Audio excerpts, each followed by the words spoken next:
तो आज हम बात करेंगे अपने रसायन विज्ञान के सेकेंड चैप्टर की, जो क्लास 10th की बात चल रही है। क्लास 10th के हम सेकेंड चैप्टर की बात कर रहे हैं और वो हमारा जो सेकेंड चैप्टर है वो कौन सा है, तो वो हमारा एसिड, बेस एंड साल्ट है ना। क्या पढ़ना है, क्या पढ़ रहे हैं हम, तो acid, base and salt chapter बात कर रहे हैं, वो भी क्लास 10th के सेकेंड चैप्टर की केमिस्ट्री के। तो ये आज तीसरा क्लास है। इससे पहले दो क्लास पढ़ चुके हैं जिसमें हम लोग एसिड के बारे में पढ़े थे। सेकंड चैप्टर में हमने बेस के बारे में पढ़ा। अभी थर्ड हमारा जो क्लास है वो हम बात करेंगे किसके बारे में, तो अपने केमिकल प्रॉपर्टीज ऑफ बेसिस की। इसी को आगे ले चलते हुए हम देखेंगे कि इनकी प्रॉपर्टीज क्या है, इनके यूजेस क्या है। चलिए आइए, आप सभी का स्वागत है आपके अपने चैनल बीके एजुकेशन पर, जहां हम स्टार्ट करेंगे थर्ड वीडियो। ओके, चलिए आइए देखते हैं। तो अभी हम बात करेंगे एसिड, बेस और साल्ट चैप्टर की, जिसमें हम बात कर रहे हैं बेस को। बेस क्या है, तो बेस को हम क्या कहते हैं, तो बेस को ध्यान रखिएगा कि हम क्षार कहते हैं, है ना। ये वही एसिड है, ये वही क्षार है जो क्या करते हैं, हम बताए थे, जो लिटमस पेपर को, किसको, लिटमस पेपर को कन्वर्ट करते हैं। किसमें कन्वर्ट करते हैं, तो लिटमस पेपर को ये कन्वर्ट करते हैं किसमें, लाल में, है ना। किसमें कन्वर्ट करते हैं, तो ये रेड में कन्वर्ट कर देते हैं। और वही एसिड की बात करते हैं, तो एसिड क्या करते हैं, तो एसिड जो होते हैं वो क्या करते हैं, वो ब्लू में कन्वर्ट कर देते हैं, है ना। तो आज हम बात करने वाले हैं बेस के प्रॉपर्टीज की। वो भी कौन सी प्रॉपर्टीज, तो वो भी केमिकल, जिसको हम कहते हैं रासायनिक प्रॉपर्टी, रासायनिक गुण की बात कर रहे हैं। ओके, चलिए तो आज हम बात करेंगे इनके प्रॉपर्टीज की। सबसे पहला जो प्रॉपर्टीज होता है वो reactions of base with metal, मतलब क्षार रिएक्ट करते हैं किससे, मेटल से। तो जब भी हम रिएक्ट कराते हैं किसको, बेसिस को, है ना, base react with metal like zinc, aluminium and tin. Lead भी बोल सकते हैं, लेड भी, लेड के साथ भी, मतलब जिंक, एल्यूमिनियम, टीन और लेड के साथ जब ये रिएक्ट करते हैं तो ये क्या करते हैं, ये किससे रिएक्ट करेंगे, जिंक के साथ जब बेस रिएक्ट करेंगे। और बेस कौन सा, तो बेस हमेशा ध्यान रखिएगा जो होंगे वो स्ट्रॉन्ग बेस होंगे। और स्ट्रॉन्ग बेस में आपके कौन कौन से होते हैं, सोडियम हाइड्रोक्साइड, ध्यान रखिएगा, इन्हें हम कहते हैं सोडा लाइम। क्या बोलते हैं, सोडा लाइम। इनकी बात करते हैं पोटेशियम हाइड्रोक्साइड। पोटेशियम हाइड्रोक्साइड को हम क्या बोलते हैं, तो इसको ध्यान रखिएगा, इसको हम कहते हैं कास्टिक पोटास। क्या बोला जाता है, कास्टिक पोटास। ये रिएक्ट करते हैं, जब ये रिएक्ट करते हैं तो इसमें हाइड्रोजन गैस क्या होता है, इन्वॉल्व होता है ना। जब ये रिएक्ट करते हैं आपस में तो क्या बनते हैं, तो एक हाइड्रोजन गैस जो होता है वो क्या करता है, प्रोड्यूस होता है। चलिए आइए, इसमें हम बात करते हैं एक किसकी, तो हम बात करेंगे किसकी, बात करेंगे एग्जाम्पल की। तो जब एग्जाम्पल की बात की जाती है तो आपको ध्यान देने की बात है, जब भी बात किया किसका, बेस का, तो पहले आपको बेस लेना है। बेस चलिए हम ले लेते हैं सोडियम हाइड्रोक्साइड। और सोडियम हाइड्रोक्साइड रिएक्ट करता है किससे, स्ट्रॉन्ग बेस से। स्ट्रॉन्ग बेस हमने ले लिया, किससे रिएक्ट करेगा, चलिए हम जिंक से रिएक्ट कराते हैं। जब भी ये जिंक से रिएक्ट करेंगे तो क्या बनाएंगे, तो ध्यान रखिएगा, ये बनाते हैं सोडियम जिंकेट। क्या बनाते हैं, सोडियम जिंकेट, Na2ZNO2। ये फॉर्मूला आपको जरूर याद रखना है, क्योंकि जब भी बात करते हैं हम एसिड को रिएक्ट करते हैं जब मेटल से, तो वो हम इजीली बना लेते हैं, साल्ट प्रोड्यूस होता है और साल्ट के साथ जो होता है हमारा हाइड्रोजन गैस प्रोड्यूस होता है ना। लेकिन यहां आपको ध्यान रखना है, जब भी बात की जाती है बेस रिएक्ट विथ मेटल, और वो भी कौन से, strong base react with metal, तो what will be produce, sodium zincate. वो डिपेंड करता है कि आप किससे रिएक्ट कराते हैं। साथ में क्या रिएक्ट वो होंगे, साथ में हमारे जो होंगे वो हाइड्रोजन गैस। अभी आप देखें इवॉल्व होंगे कौन से, हाइड्रोजन गैस।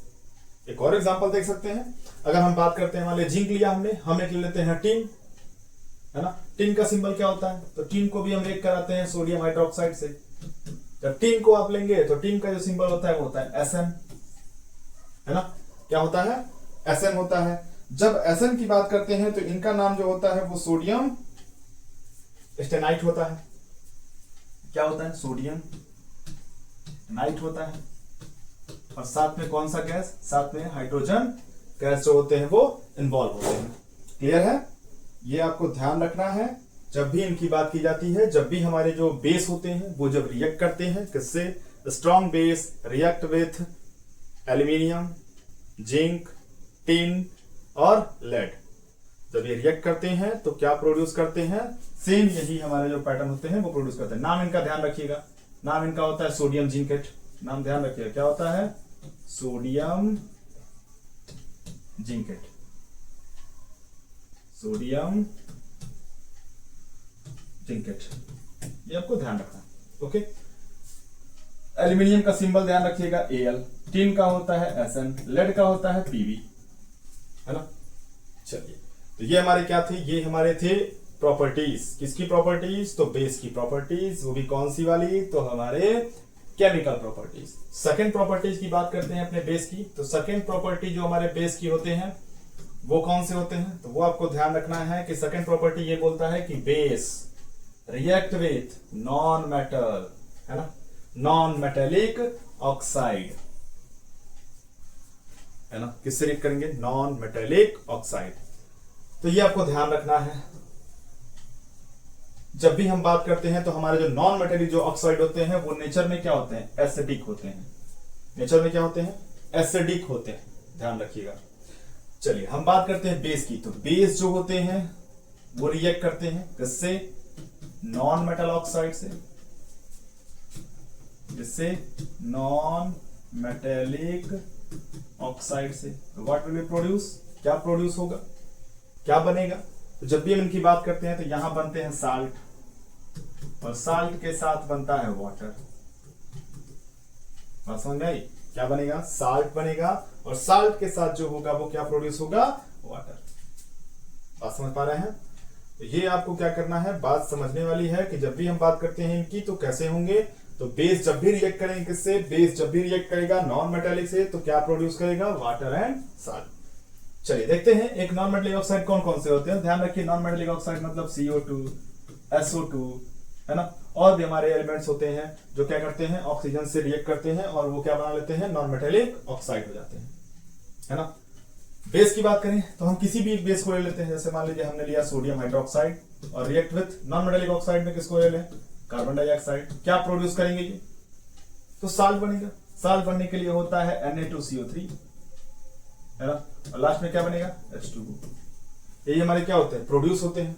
और जब इनकी हम बात करते हैं तो ये ध्यान रखिएगा Na2CO3 होता है, सोडियम कार्बोनेट। बात समझ पा रहे हैं। एक और हम कराते हैं CaOH2, क्योंकि हमें क्या प्रोड्यूस करना है, आपने देखा भी हमें साल्ट प्रोड्यूस करना है। और H2SO4 क्या बन रहा था, एसिड बन रहा था। तो ये रिएक्ट करते हैं किससे, SO2 से। जब ये रिएक्ट करते हैं सल्फर डाइऑक्साइड से तो क्या प्रोड्यूस करते हैं, तो ये बनते हैं CaSO3, और साथ में क्या बनाते हैं, H2O। ये आपको क्या करना है, ये ध्यान रखने वाली बात है। इसको COSO3 नहीं होगा, इसको सही करिए। और ये हमारे जो होंगे वो क्या होंगे, CaSO4 होगा, है ना। तो ये हमारे क्या होते हैं, साल्ट प्रोड्यूस होते हैं। नॉन मेटेलिक ऑक्साइड के साथ जब भी हम बेस को रिएक्ट कराते हैं तो ये हमारे क्या बनते हैं, ये प्रोड्यूस होते हैं साल्ट एंड वाटर। क्लियर है। चलिए नेक्स्ट की बात करते हैं। अब बात ये आती है जब हम प्रॉपर्टीज देख लेते हैं तो हम ये देखते हैं कि स्ट्रॉन्ग बेस किसे कहते हैं और वीक बेस किसे कहते हैं। तो हम कई बार इसके पहले जब हम एसिड पढ़ रहे थे तो एसिड में हमने देखा था सेम उसी की तरह बेस भी होते हैं। बेस की जब हम बात करते हैं तो बेस, और जब बेस स्ट्रॉन्ग की बात की जाती है, स्ट्रॉन्ग बेस कब होता है, स्ट्रॉन्ग बेस की जब हम बात करते हैं, मजबूत बेस, या फिर हम कहें कि सबसे ज्यादा हाईली बेस कौन से होते हैं, वो तब होते हैं जब ये कंप्लीटली क्या होते हैं, कंप्लीट डिसॉल्व हो जाते हैं। यहां पे कंप्लीट डिसॉल्व इन वाटर। और क्या डिसॉल्व हो जाते हैं, रुक जाइए, इसको ऐसे लिखते हैं। जब भी हम बेस की बात करते हैं तो बेस में कौन सा बेस, स्ट्रॉन्ग बेस। तो जब भी स्ट्रॉन्ग बेस की बात की जाती है तो ये नियरली 100% जो होते हैं वो क्या हो जाते हैं, वो वाटर में डिसॉल्व हो जाते हैं। क्या हो जाते हैं? वाटर में डिसॉल्व हो जाते हैं। और डिसॉल्व होके क्या करते हैं? डिसॉल्व होके जो होते हैं वो OH आयंस रिलीज करते हैं। तो उसे हम क्या कहते हैं? Strong base. स्ट्रॉन्ग बेस के बाद होता है एक वीक बेस, है ना। वीक बेस क्या होता है? वीक बेस वो होते हैं जो पार्शियली डिसॉल्व होते हैं वाटर में और बहुत ही लो अमाउंट में क्या करते हैं? OH के आयंस जो होते हैं वो रिलीज करते हैं। तो उन्हें हम क्या कहते हैं? उन्हें हम कहते हैं वो वीक बेस हैं। चलिए, यहां आपके डेफिनेशन दे रखे हैं। डेफिनेशन देखिए, जब भी हम डेफिनेशन की बात करते हैं तो यहां देखिए दे रखा है स्ट्रॉन्ग बेसिस क्या है? A strong base completely ionized in water, है ना, completely ionized in water, producing large amount of OH, और उस OH को हम क्या बोलते हैं? हाइड्रोक्साइड आयंस बोलते हैं, क्योंकि उनके ऊपर क्या होते हैं? आयंस होते हैं, है ना। यहाँ नीचे एक रिएक्शन दे रखा है, देखिए जरा। तो रिएक्शन की जब हम बात करते हैं तो NaOH, ये हमारे आप जानते हैं, कई बार बता चुके हैं कि ये क्या है? ये स्ट्रॉन्ग बेस है। क्या है? Strong base. स्ट्रॉन्ग बेस इसी के साथ कौन है? इसी के साथ हमारे KOH भी हैं। ये आपको ध्यान रखना है ना। ये क्या होता है? जैसे इनको वाटर में हम डिसॉल्व करेंगे, ये क्या करेंगे? ये तुरंत OH माइनस आयन क्या करेंगे? रिलीज कर देंगे, है ना। और यही OH अगर पार्शियली रिलीज करते हैं या हम कहें कि प्रोड्यूस करते हैं, तो उन्हें हम कहते हैं वीक बेस। और जब ये ज्यादा मतलब 100% नियरली अबाउट मान के चलिए 100% अगर ये वाटर में डिसॉल्व होते हैं और OH माइनस आयन क्या करते हैं? रिलीज करते हैं या प्रोड्यूस करते हैं, तो उन्हें हम कहते हैं स्ट्रॉन्ग बेस। क्लियर है ना? वैसे बहुत इजी है। कैसे हम आइडेंटिफाई करते हैं, उनकी कैरेक्टरिस्टिक्स क्या है, तो ये हम पहले बता चुके हैं। क्या होते हैं वो उनकी कैरेक्टरिस्टिक? तो फुल्ली डिसोसिएट होते हैं वाटर में, है ना। फुल्ली क्या करेंगे? वाटर में ये डिसॉल्व हो जाएंगे और डिसॉल्व होने के बाद क्या करेंगे? OH माइनस डिसोसिएट करेंगे। क्लियर। सेकंड जो होता है, इनकी जो pH वैल्यू होती है वो हाईली होती है, अप्रॉक्स 12 to 14। लेकिन हमेशा ध्यान रखिएगा, जब भी हम बात करते हैं बेस के pH वैल्यू की, तो pH जो वैल्यू होता है वो अप्रॉक्स शुरू हो जाता है किससे? 7.1 से, और कहां तक आपको मिलेगा? 14 तक मिलेगा। ध्यान रखिएगा, 7.1 से, 7 से नहीं। 7 होगा तो वो क्या हो जाएगा? न्यूट्रल हो जाएगा। नेक्स्ट की बात करते हैं स्ट्रॉन्ग। ये क्या होते हैं? जब भी ऐसा होता है तो इन्हें बोला जाता है कि ये स्ट्रॉन्ग इलेक्ट्रोलाइट है। ये बहुत ही ज्यादा इलेक्ट्रोलाइट होते हैं जब इनमें OH माइनस आयन रिलीज होते हैं। Very reactive and often corrosive. ये बहुत ज्यादा क्या होते हैं? बहुत ज्यादा रिएक्टिव होते हैं। क्लियर है? कौन कौन से ऐसे हमारे बेस हैं जो स्ट्रॉन्ग बेस है? बिल्कुल स्ट्रॉन्ग बेस। तो अभी बताया मैंने सोडियम हाइड्रोक्साइड, जिन्हें हम क्या कहते हैं? जिन्हें हम क्या बोलते हैं? सोडा लाइम बोलते हैं। क्या बोलते हैं? Soda lime. उन्हें हम क्या कहते हैं? बिल्कुल स्ट्रॉन्ग बेस। नेक्स्ट होता है पोटेशियम हाइड्रोक्साइड। पोटेशियम हाइड्रोक्साइड को हम क्या बोलते हैं? Caustic potash. क्या बोलते हैं? Caustic potash. और हमारा होता है कैल्शियम हाइड्रोक्साइड। ध्यान रखिएगा, क्या बोलते हैं? Calcium hydroxide. कैल्शियम हाइड्रोक्साइड को हम ध्यान रखिएगा क्या बोलते हैं? बुझा हुआ चूना भी बोलते हैं, है ना। और इन्हीं का एक पड़ोसी होते हैं CaO, इन्हें हम कहते हैं बिना बुझा हुआ चूना। क्लियर है ना? एक होता है स्लैग लाइन और एक होता है देखिए नाम दिमाग से उतर रहा है ना। इसको जरा आप एग्ज्यूम वो करिएगा और कमेंट में जरा लिखिएगा कि इसका सेकंड नाम क्या है, या हम जो बोल रहे हैं एक होता है स्लैग लाइन तो दूसरा क्या होता है। एक को हम स्लैग लाइन कहते हैं और एक को क्या कहते हैं वो आप बताएंगे, है ना। ध्यान रखिएगा। नेक्स्ट देखते हैं वीक बेस। वीक बेस अभी मैंने बताया कि ये जो होते हैं वो क्या होते हैं? वो पार्शियली जो होते हैं वो हमारे वाटर में डिसॉल्व होते हैं। जब पार्शियली वाटर में डिसॉल्व होते हैं तो जाहिर सी बात है OH माइनस आयन क्या करेंगे? थोड़ा कम अमाउंट में डिसोसिएट करते हैं।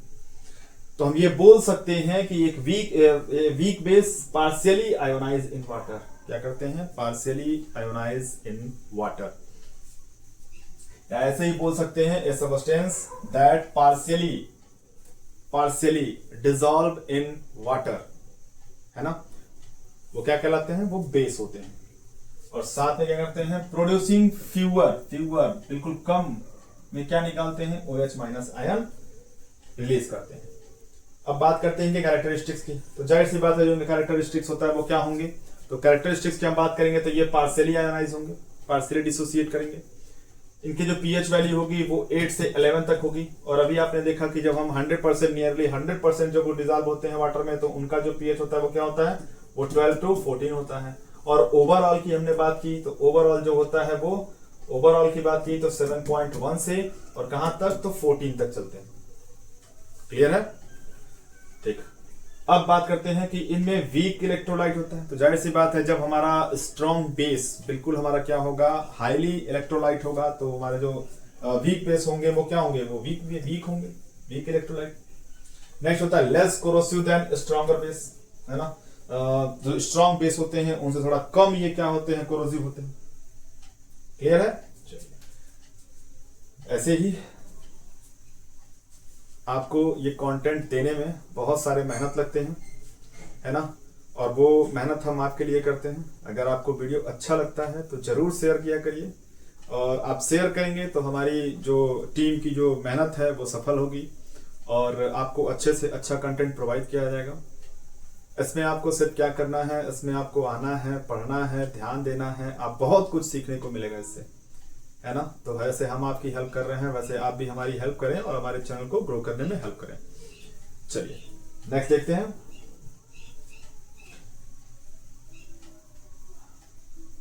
चलिए अब हमारे जो आते हैं वो आते हैं इंडिकेटर। इंडिकेटर क्या होते हैं, तो इंडिकेटर ध्यान रखिएगा कि इन्हें हम सूचक कहते हैं।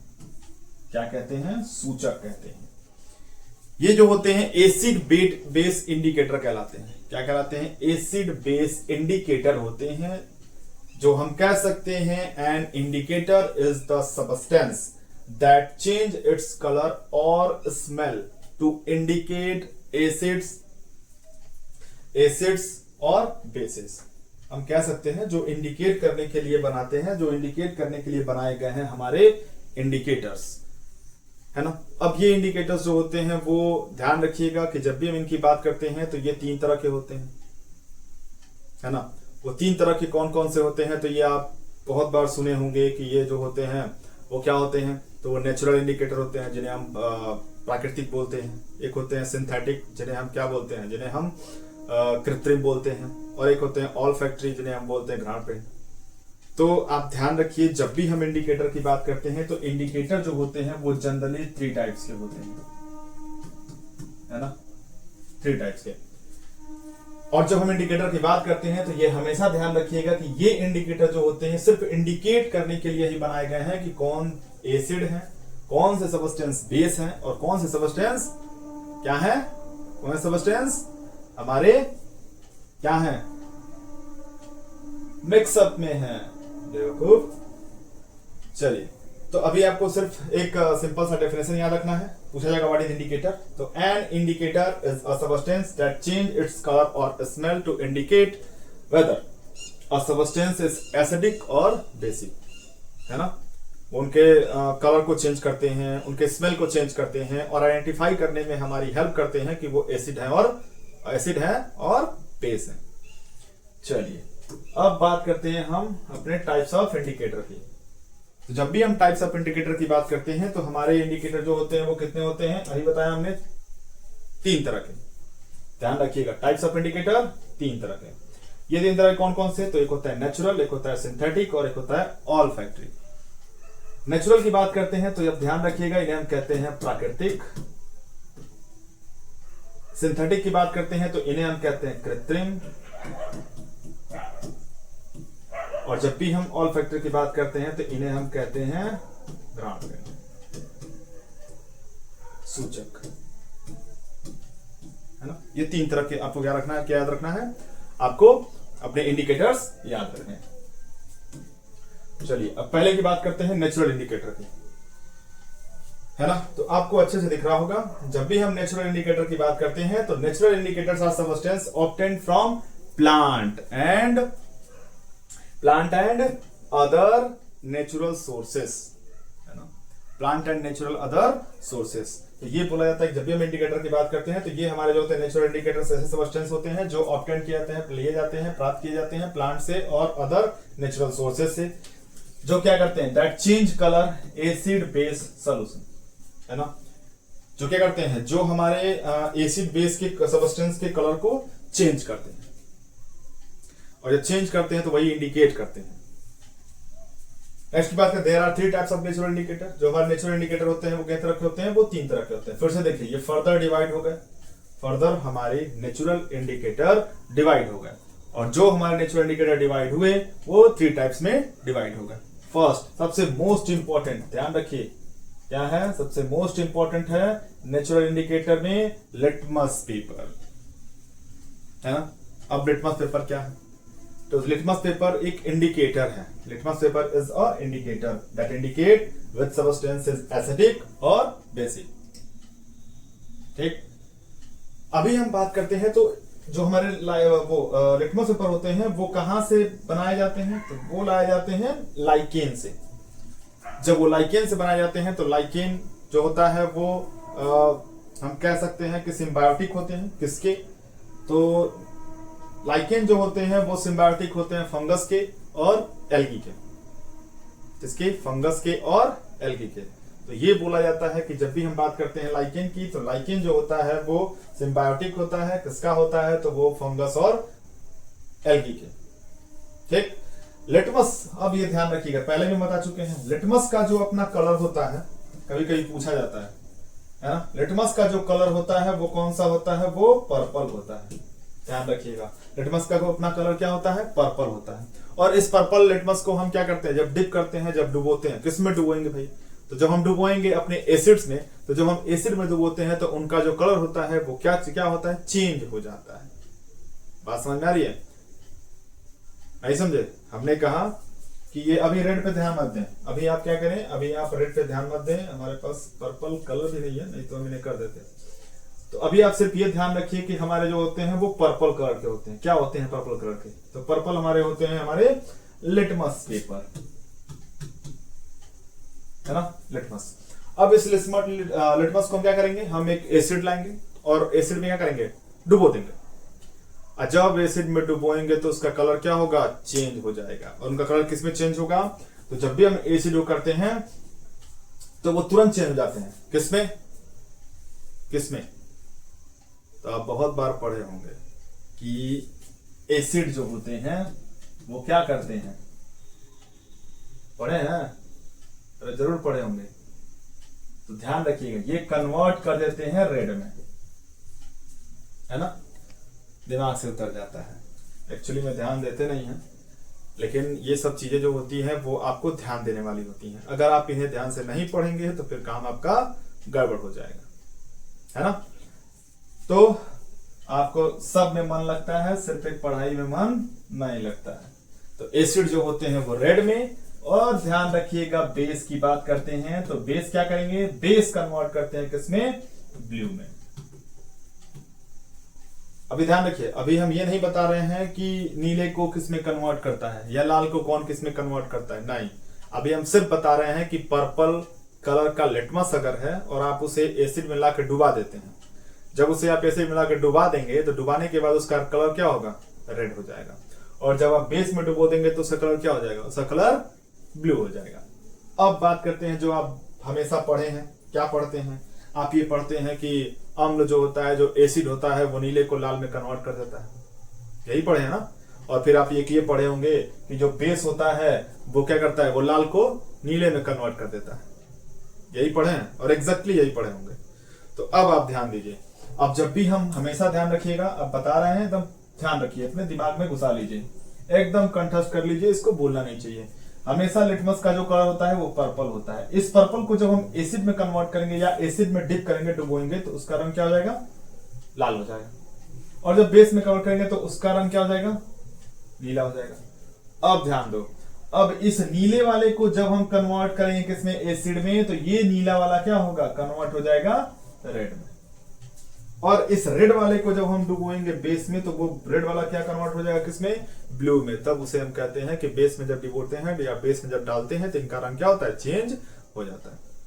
बात समझ में आई, चलिए। तो इससे ये निष्कर्ष निकलता है कि आपको ध्यान रखना है एसिड कन्वर्ट करता है रेड में पर्पल को और बेस कन्वर्ट करता है ब्लू में।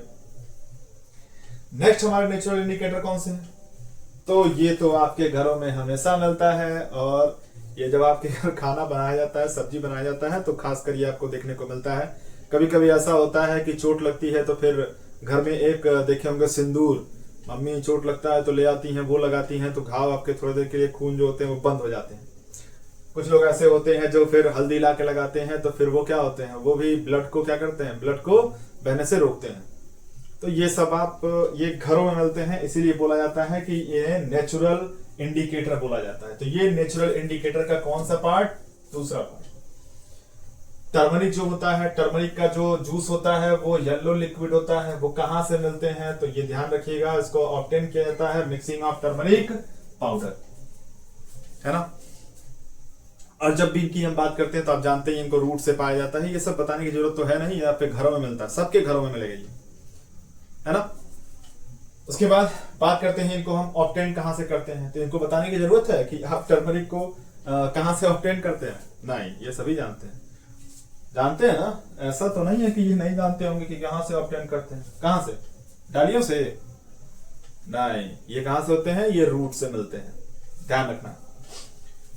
तो जब भी हम बात करते हैं तो ये भी देखिए, अब ये जो है इस तरह के क्वेश्चंस आपको पूछे जाते हैं कि टर्मरिक को हम जब एसिड में डिप करते हैं तो क्या होता है।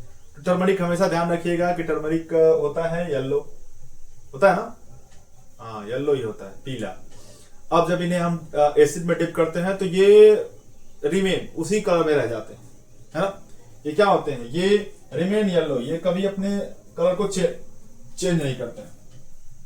और लेकिन ये ध्यान रखिएगा बेस में जब करेंगे तो ये टर्न हो जाते हैं, किसमें? Reddish brown.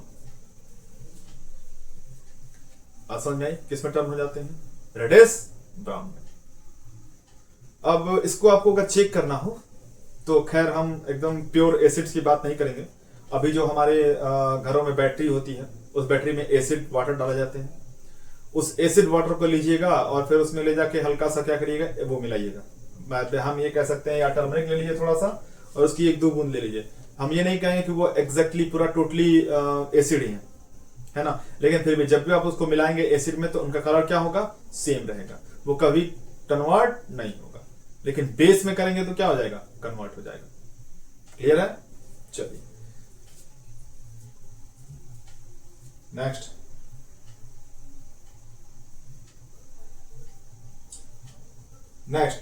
लास्ट हमारा जो है, क्योंकि अभी हम नेचुरल इंडिकेटर से पढ़े हैं, अभी आप धीरे धीरे पढ़ना शुरू करेंगे तभी आपको समझ में आएगा। नहीं तो अगर एक ही बार सारा बता दिया जाए तो फिर आप क्या होगा कि वीडियो ज्यादा लंबा होगा और फिर आपको समझ में नहीं आएगा और आप बोर होंगे और फिर पढ़ेंगे भी नहीं, है ना। क्योंकि आप जब भी पढ़ने बैठते हैं और वीडियो जब बोरिंग होने लगती है तो फिर आप क्या करते हैं, फिर आप उसको ध्यान नहीं देते हैं और वो दिमाग में नहीं घुसता है, तो फिर उसका कोई फायदा नहीं है।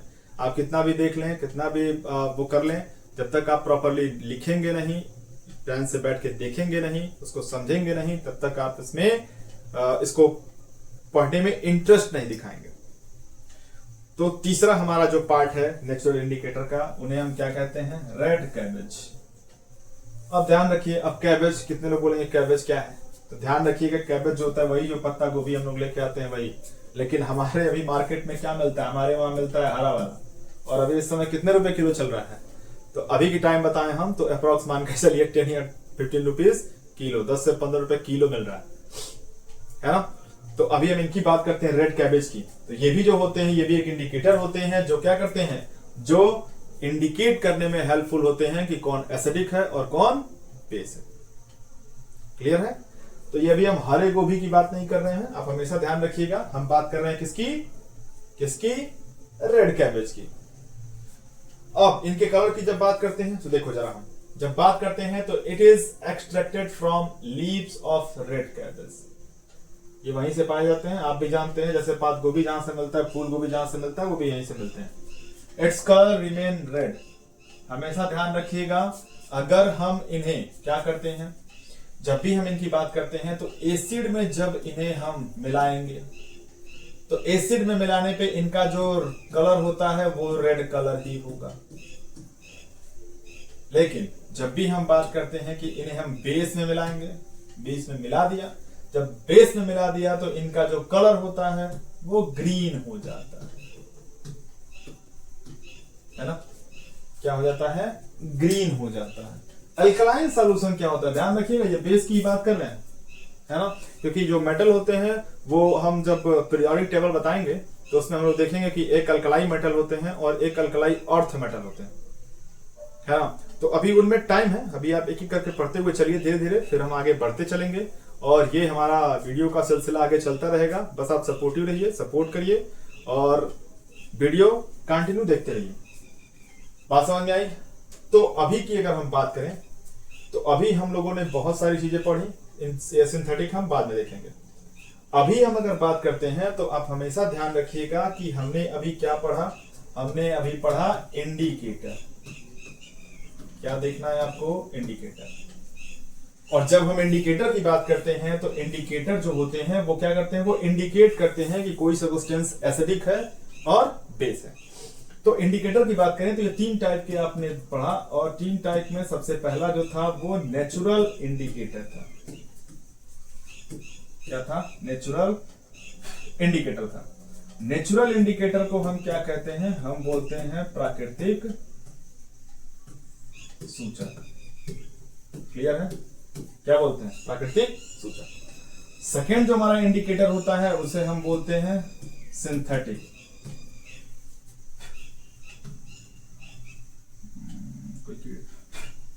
ये इसमें कीड़े आ जा रहे हैं। सिंथेटिक इंडिकेटर, है ना।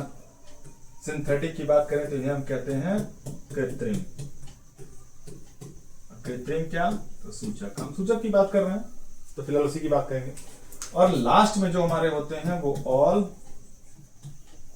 ट्री होते हैं इंडिकेटर। और इन्हें हम हिंदी में थोड़ा नाम टेढ़ा है, ध्यान रखिएगा, इन्हें हम घ्राण पिंड सूचक बोलते हैं, है ना। तो ये आपने 3 चीज पढ़ा। इंडिकेटर क्या है, तो इंडिकेटर एक ऐसा सब्सटेंस होता है जो इंडिकेट करता है कोई भी सब्सटेंस एसिडिक है और बेस है। और इसी में हमने क्या किया, इसी में अभी आपने देखा कि हमने नेचुरल इंडिकेटर के पार्ट पढ़े। तो नेचुरल इंडिकेटर के जो पार्ट्स होते हैं वो 3 होते हैं और इन 3 में अगर हम बात करेंगे तो इन 3 में अपने तीनों को पढ़ा, है ना। तीनों को पढ़ा तो किस में पढ़ा, तो सबसे पहले आपने लिटमस पेपर पढ़ा, लिटमस पेपर। लिटमस पेपर की अगर हम बात करें, इसके बाद आप क्या पढ़े, इसके बाद आप पढ़े टर्मरिक। बात समझ में आई? और टर्मरिक के बाद आपने पढ़ा रेड कैबेज। क्लियर है? अब अगर इनको भी जानना चाहते हैं तो ये आपको ध्यान में रखने वाली बात है कि कौन से कलर कब चेंज होते हैं।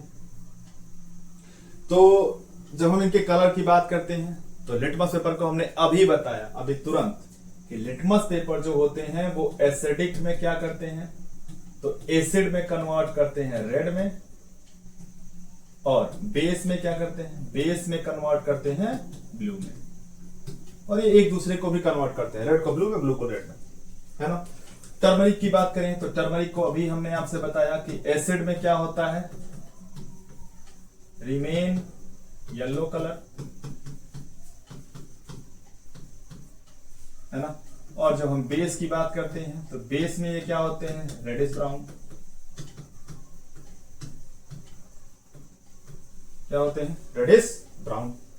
रेड कैबेज की हम बात करें, देखते रहिए, देखते रहिए, समझ में आएगा, कई बार देखेंगे इसको, आप समझ जाएंगे। जब भी हम इनकी बात करते हैं रेड कैबेज में, तो रेड कैबेज में आप जानते ही हैं, रेड कैबेज में एसिड की बात करें तो एसिड में इनका जो कलर होता है वो सेम होता है, चेंज नहीं होता है। तो चेंज नहीं होता है तो सेम होगा, है ना। और जब हम बेस की बात करते हैं तो बेस में अल्कलाइन हो जाता है, जब अल्कलाइन हो जाता है तो इनका चेंज होता है और ये किस कलर में चले जाते हैं, तो ग्रीन में। तो आज के वीडियो में हमने ये देखा। आपको अगर ये नहीं समझ में आया तो एक बार और इसे पीछे करके एकदम बिल्कुल इत्मीनान से देखेंगे, और ध्यान रखेंगे एक एक चीज जो हमने बोला। अगर आपको चाहिए कि आप स्क्रीनशॉट ले सकते हैं, लेना चाहते हैं, थोड़ा सा इसे हम छोटा कर देते हैं और इसे शिफ्ट करते हैं, आप स्क्रीनशॉट भी ले सकते हैं। लेकिन स्क्रीनशॉट लेने से अच्छा है कि आप पेन कॉपी में लेके जरूर इसको लिखें। क्लियर है? आगे के जो हमारे इंडिकेटर्स हैं कौन से बचे? सिंथेटिक और एक ऑल फैक्ट्री। साथ में बोला करिए, जब भी हम बोल रहे हैं, आप वीडियो देख रहे हैं तो जरूर आप बोलें और इसका रिप्लाई कमेंट में जरूर करें, है ना। अगर आप ऐसे ही बैठे रहेंगे और सिर्फ वीडियो देख के सोचेंगे लर्न हो जाएगा, तो लर्न नहीं होगा। ओके, चलिए, गुड लक, मिलते हैं फिर नेक्स्ट वीडियो में। Thank you.